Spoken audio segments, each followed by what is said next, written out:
অসংখ্য ধন্যবাদ আপনাকে কথা বলার সুযোগ করে দেওয়ার জন্য। তো ভাইজান, সর্বপ্রথমে জানতে চাচ্ছি আপনি কেমন আছেন? ভালো। ভালো আছেন, আলহামদুলিল্লাহ। যা আল্লাহ আপনাকে ভালো রেখেছে। তো ভাইজান, আপনার নামটা জানতে পারি? জাহাঙ্গীর।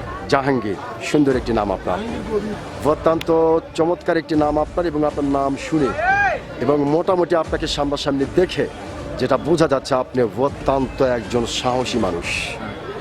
এটা কিন্তু আপনাকে দেখেই বোঝা যাচ্ছে। তো একটি যেহেতু আপনি বাংলাদেশের একজন সচেতন নাগরিক এবং অত্যন্ত একজন সাহসী মানুষ, সেই ক্ষেত্রে এই বিষয়টি আপনার কাছ থেকে জানতে চাচ্ছি যে আমাদের বাংলাদেশে একটি নির্বাচনের ঘণ্টা বাজতেছে এবং এই নির্বাচনকে ঘিরে বাংলাদেশের বিভিন্ন ধরনের মানুষ বিভিন্ন ধরনের কথা বলছে।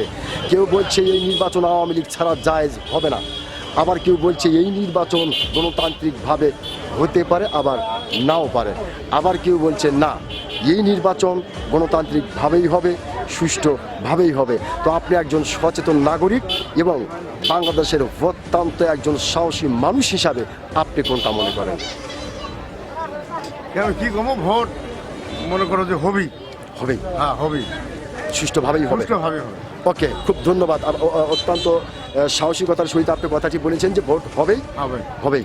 তো যেহেতু খুব সুন্দর করেই আপনি কথাটি বললেন, সেই ক্ষেত্রে আরেকটি বিষয় আপনার কাছ থেকে জানতে চাচ্ছি যে ভোটের পরে বাংলাদেশের সরকার কে গঠন করবে আপনার আইডিয়াতে? তারিখ দেয়া। তারেক জিয়া। তারেক জিয়া, তার মানে বিএনপি। হ্যাঁ, অসংখ্য ধন্যবাদ আবারও আপনাকে, যে আসলে আপনি সাহসিকতার সহিত এই কথাটি বললেন যে বাংলাদেশের সরকার বিএনপি হতে পারে।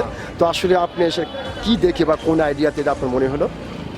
আমরা আগে বিএনপি ভোট দেবো এই পর্যন্তই। অসংখ্য ধন্যবাদ আপনাকে ভাইজান। আপনি যে সত্যিকারের একজন সাহসী মানুষ, আপনি কিন্তু আপনার সাহসিকতার পরিচয় দিয়েছেন। আমি আশা করব আপনার এই গুরুত্বপূর্ণ কথাটি বাংলাদেশের অনেক মানুষের হৃদয়ে গাঁথা থাকবে। অসংখ্য ধন্যবাদ আপনাকে। আচ্ছা।